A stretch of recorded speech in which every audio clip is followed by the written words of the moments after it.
Hello दोस्तों, मैं हूं कौशन दोस्ती और एक बार फिर से मैं आपके सामने आज आ गया हूं कॉमर्स वाले सर चैनल में कुछ नए टॉपिक के साथ। अभी तक हमने काव्य बोध में काफ़ी सारे टॉपिक्स देखे थे जहां पे हमने अलंकार, छंद और शब्द गुण, बिंब विधान और मैंने ऐसे ऐसे बहुत सारे टॉपिक्स आपको बताए थे। आज मैं आपको सबसे पहले यहाँ बताना चाहता हूँ जीवन परिचय।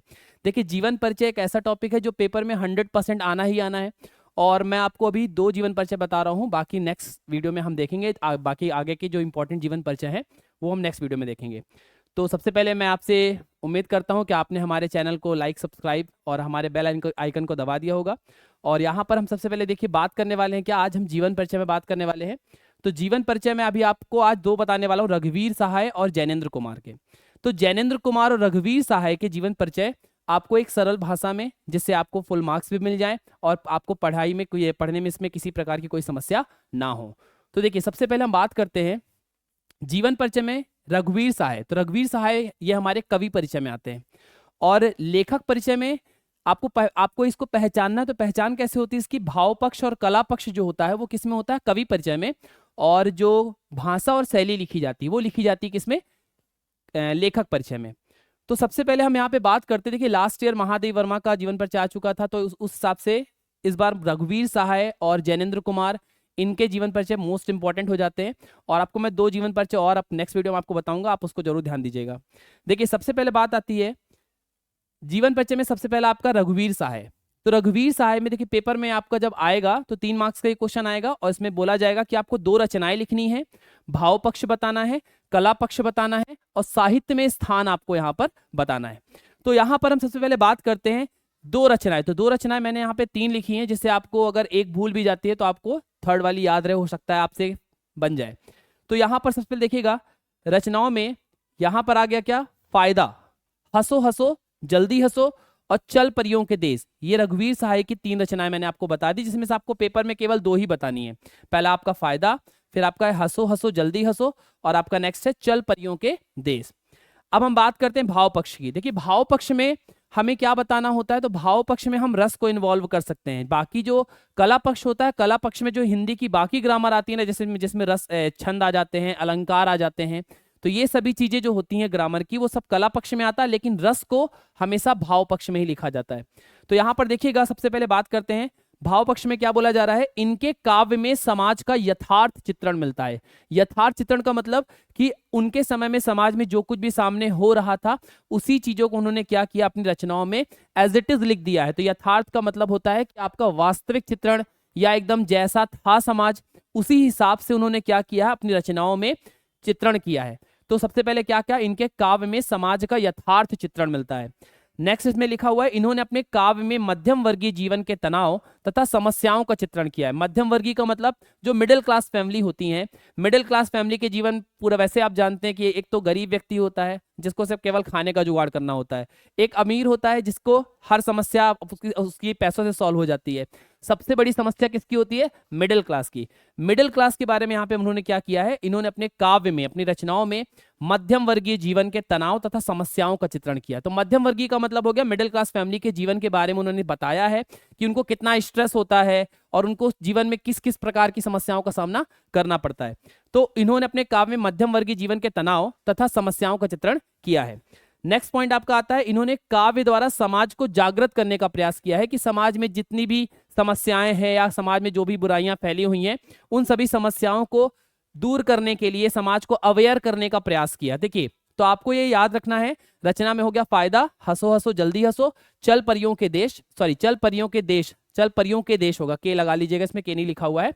फिर लिखा भाव पक्ष में क्या बताया गया, इनके काव्य में समाज का, देखो पूरा जो इन्होंने वर्णन किया ना वो समाज के आधार पर किया है कि समाज का यथार्थ चित्रण मिलता है। फिर इसमें लिखा है मध्यम वर्गीय जीवन का तनाव, समस्याएं बताई इन्होंने, और लिखा है समाज को जागृत करने का प्रयास किया। तो आप रघुवीर सहाय को एक नॉर्मल टॉपिक से आप समझ सकते हैं कि शब्द याद कर लीजिए, समाज, मतलब इन्होंने जो भी रचनाएं बताई हैं ज्यादातर मोस्टली क्या बताई, सामाजिक चित्रण के आधार पर रचनाओं को बताने का प्रयास किया है। तो अपने माइंड में सेट कर लीजिए कि रघुवीर सहाय का अगर जीवन परिचय आएगा तो आपको समाज वर्ड याद रखना है। समाज को आधार मानकर कोई क्या करना है, अपने उसका जीवन परिचय जो आप भाव पक्ष में लिखेंगे तो आप समाज को आधार मानकर उसका वर्णन कीजिएगा। फिर देखिए कला पक्ष में क्या आता है, कला पक्ष में बोला जा रहा है इनकी भाषा शुद्ध साहित्यिक खड़ी बोली है। मतलब इन्होंने जो भाषा यूज की शुद्ध साहित्यिक खड़ी बोली का मतलब, देखिए एक होता है हिंदी की खड़ी बोली, जैसे अपन नॉर्मल जो बात करते हैं, तो हिंदी की खड़ी बोली का मतलब जो हम नॉर्मल बात कर रहे हैं, जैसे अब बुंदेली हो जाती है, बघेली हो जाती है, फिर उसमें कई प्रकार अवधि हो जाती है, ब्रज भाषा हो जाती है। तो इन्होंने क्या किया है, हिंदी की साहित्यिक खड़ी बोली मतलब साहित्यिक भाषा का इन्होंने प्रयोग किया है। फिर क्या बोला जा रहा है, तत्सम तद्भव विदेशी शब्दों का प्रयोग उन्होंने किया है। जैसे रचनाएं होती हैं तो तत्सम शब्द का मतलब क्या होता है, जहां पर हम संस्कृत निष्ठ शब्दों का प्रयोग करते हैं। संस्कृत निष्ठ का अर्थ हो गया कि जैसे उन्होंने दरवाजा ना लिखकर उन्होंने द्वार लिखा, मोर ना लिखकर उन्होंने मयूर लिखा। तो तत्सम शब्द का मतलब होता है ऐसे शब्द जो संस्कृत निष्ठ होते हैं, तो इन्होंने संस्कृत निष्ठ शब्दों का प्रयोग किया है। फिर आपको बोला जाए तद्भव, तद्भव का क्या अर्थ है, तद्भव का मतलब जो आप कह सकते हो जो हम ग्रामीण क्षेत्रों में वर्ड यूज करते हैं वो भी तद्भव तद्भव शब्द के अंतर्गत आ जाते हैं। जैसे किवाड़, किवाड़ आपका क्या हो गया, तद्भव शब्द हो गया। फिर विदेशी शब्दों का प्रयोग, जैसे हमने बोला चाय, तो चाय एक विदेशी शब्द में आ जाता है। तो इस तरीके से क्या किया इन्होंने रचनाओं में तत्सम तद्भव विदेशी शब्दों का प्रयोग किया है और अनुप्रास उपमा रूपक उत्प्रेक्षा अलंकारों का प्रयोग किया है। देखिए सबसे पहले बात आती है जो अलंकार आपको बताना वो कला पक्ष में ही बताना है, ये बात भी आपको ध्यान रखनी है, क्योंकि अगर आपने अलंकारों को भाव पक्ष में लिख दिया तो आपके मार्क्स कट जाएंगे। आपको ये बात याद रखनी है कि भाव पक्ष में अगर ग्रामर में आपको कुछ लिखना है तो वो आप रस का यूज कर सकते हो, कि आप रस का वर्णन कर सकते हो कि इन्होंने कौन से रस का प्रयोग किया। बाकी अलंकार छंद जो कुछ भी लिखा जाएगा वो सभी चीजें कला पक्ष में आएंगी। तो क्या बताया मैंने, हिंदी की साहित्यिक खड़ी बोली है जो साहित्यिक भाषा का प्रयोग किया है इन्होंने, तत्सम तद्भव विदेशी शब्दों का प्रयोग मिलता है इनकी रचनाओं में। फिर आप इसको इस तरीके से भी लिख सकते हो कि आपने हिंदी की शुद्ध साहित्यिक खड़ी बोली का प्रयोग किया है, आपने तत्सम तद्भव या आपकी रचनाओं में तत्सम तद्भव विदेशी शब्दों का प्रयोग मिलता है, अनुप्रास उपमा रूपक उत्प्रेक्षा अलंकारों का प्रयोग मिलता है।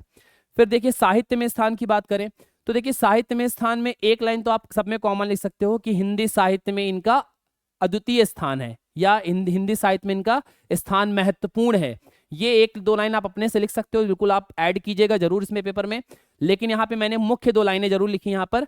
ये राजनीति पर कटाक्ष करने वाले प्रमुख कवि हैं। जैसे आपको मैंने पहले बताया कि समाज में जो समस्याएं होती हैं कहीं ना कहीं सरकार का भी हाथ होता है, तो राजनीति पर उन्होंने क्या किया, कटाक्ष किया। जिस किसी भी प्रकार की जो राजनीति होती है तो राजनीति पर कटाक्ष करने वाले ये प्रमुख कवि माने जाते हैं और इनके काव्य में पत्रकारिता के तेवर दिखते हैं। पत्रकारिता का मतलब जो आपने न्यूज रिपोर्टर देखे होंगे, न्यूज रिपोर्टर क्या काम करते हैं, बिना डरे किसी भी चीज को क्या करते, पब्लिक से या नेताओं से सवाल पूछ सकते हैं। तो इन्होंने क्या किया, सवाल पूछने नहीं गए, उन्होंने रचनाओं के माध्यम से पत्रकारिता दिखाई है। तो पत्रकारिता के जो तेवर दिखाई पड़ते हैं वो आपको किस में मिलते हैं, इनकी रचनाओं में देखने को मिलते हैं। तो आपको मैंने पहले बता दिया रघुवीर साहब में आप समाज को जरूर फोकस करें, सामाजिक चित्रण, मध्यम वर्गीय समाज का वर्णन, और इस प्रकार से फिर मैंने बताया कला पक्ष में साहित्यिक खड़ी बोली, तत्सम तद्भव विदेशी शब्दों का प्रयोग, अनुप्रास उपमा रूपक उत्प्रेक्षा अलंकारों का प्रयोग, और साहित्य में स्थान की बात करें तो राजनीति पर इन्होंने कटाक्ष किया है और पत्रकारिता के तेवर इनकी रचनाओं में दिखाई पड़ते हैं। तो ये है रघुवीर साय का जीवन परिचय। अब देखिएगा नेक्स्ट है आपका जैनेन्द्र कुमार। जैनेन्द्र कुमार जो है भाषा शैली को देख करके आपको समझ में आ जाना चाहिए कि लेखक परिचय है। भाव पक्ष और कला पक्ष लिखा जाता है किसमें, कवि परिचय में, और भाषा शैली लिखी जाती है किसमें, आपका लेखक परिचय में। तो देखिए जैनेन्द्र कुमार की खेल, फांसी और एक रात, एक बात याद रखिएगा पेपर में अब हिंदी में आपके ऑब्जेक्टिव में इस तरीके से पूछ सकता है कि खेल खालिस्तान की रचना है, तो खेल जो है वो जैनेन्द्र कुमार की रचना है, ये बात याद रखिएगा। मतलब ऐसे बहुत सारे क्वेश्चन होते हैं, जैसे अज्ञेय की रचना पूछी जाती है कि हरी घास पर छड़बर किसकी रचना है, तो हरी घास पर छड़बर अज्ञेय की रचना है। इसी तरीके से ऑब्जेक्टिव में ये भी पेपर में आ चुका है कि खेल जो है जैनेन्द्र कुमार की मुख्य रचनाओं में से मानी जाती है। तो अगर आपसे पूछा जाए कि खेल किसकी रचना है तो खेल जैनेन्द्र कुमार की रचना है। फिर अब बात करते हैं तो खेल, फांसी और एक रात, तो एक रात ये भी क्या है, इनकी श्रेष्ठ कहानी मानी जाती है, एक रात कहानी है। भाषा की अगर बात की जाए तो बोला जा रहा है कहानी तथा उपन्यासों में इनकी भाषा सरल और सहज है। तो एक बात तो सबसे तय है, देखिए निबंध की भाषा कठिन हो समझ में आता है, कहानी की अगर भाषा कठिन हो जाती ना फिर कहानी इतनी इंटरेस्टिंग नहीं लगती पढ़ने में, क्योंकि कहानी समझने के लिए हमें सरल शब्दों का प्रयोग चाहिए। तो याद रखिएगा क्योंकि ये कहानीकार है, उपन्यासकार है, तो कहानी और उपन्यासों में इनकी भाषा जो है सरल और सहज मिलती है, मतलब इनकी भाषा बहुत सरल आसान है जिससे लोगों को आसानी से समझ में आ जाए। निबंधों में इनकी भाषा गंभीर हो गई है, मैंने आपको पहले बताया कि निबंध की भाषा कठिन हो सकती है, तो निबंध में इन्होंने क्या किया है, गंभीर भाषा, गंभीर होने का मतलब उन्होंने सीरियसली मतलब सीरियस वर्डों का यूज जरूर किया इसमें। फिर लिखा है क्या इनकी रचनाओं में अरबी, फारसी, उर्दू तथा अंग्रेजी शब्दों का प्रयोग मिलता है। देखिए सीधी सी बात है, जब भी कोई निबंध, कहानी या फिर उपन्यास लिखे जाते हैं तो उसमें हर प्रकार के शब्दों का प्रयोग, क्योंकि हमारे पास जैसे आपसे बोला जाए चाय, है ना, फिर मैंने बोला जैसे छाता, किवाड़, तो ऐसे बहुत सारे शब्द हैं जो कई कई देशों से लिए गए हैं, जो हमारे देश के शब्द नहीं हैं। तो इस प्रकार से इनकी रचनाओं में अरबी शब्द मिलते हैं, फारसी शब्द मिलते हैं, उर्दू, अंग्रेजी शब्दों का प्रयोग इनकी रचनाओं में देखने को मिलता है। फिर लिखा है विषय के अनुसार इनकी भाषा बदल जाती है। मतलब अगर निबंध के टॉपिक आए या कहानी है या किसी भी प्रकार की कोई रचना है, तो इनमें क्या होता है, जैसे जैसे उनकी विषय बदलते हैं, विषय के अनुसार उनकी लैंग्वेज भी क्या होती है, चेंज हो जाती है। तो मैंने आपको बताया रघुवीर साहब में आपको फोकस करना है समाज पर, और इनमें क्या बताया गया, इनमें जो भी बताया गया, भाषा सहज सरल, निबंध में भाषा गंभीर हो गई है, अरबी, फारसी, उर्दू तथा अंग्रेजी शब्दों का प्रयोग मिलता है और विषय के अनुसार भाषा बदल जाती है। अब हम बात करते हैं इनकी शैली। देखिए शैली एक ऐसा है, यहाँ पे शैली आप जितनी भी जीवन परिचय, किसी का भी जीवन परिचय आए, आप ये 4-5 शैलियों के नाम जरूर याद कर लीजिए। तो ये शैली आप सब में कॉमन यूज कर सकते हो, जैसे विवेचनात्मक, मनोविश्लेषणात्मक, भावात्मक, वर्णनात्मक। तो ये शैलियों में क्या होता है, इन्होंने रचनाएं लिखी हैं। देखिए विवेचनात्मक का मतलब क्या हो गया, विवेचनात्मक का मतलब होता है चीजों को माप तौल कर बताना। तो विवेचनात्मक शैली। मनोविश्लेषण मतलब क्या होता है, दिमाग से चीजों को समझना मनोवैज्ञानिक ढंग से। फिर लिखा है भावात्मक, मतलब भावों के अनुरूप क्या करना, निबंधों का प्रयोग करना, या भावों के अनुरूप कहानी और उपन्यास में इनकी भाषाएं बदल जाती हैं। फिर वर्णनात्मक शैली मतलब डिटेल करना, किसी चीज को डिस्क्रिप्शन देना, पूरा उसके बारे में हर एक बात बताना। तो ये इनकी रचनाओं में देखने को जरूर मिलता है। विवेचनात्मक, मनोविश्लेषणात्मक, भावात्मक और वर्णनात्मक शैली इनमें इनकी रचनाओं में दिखाई पड़ती है।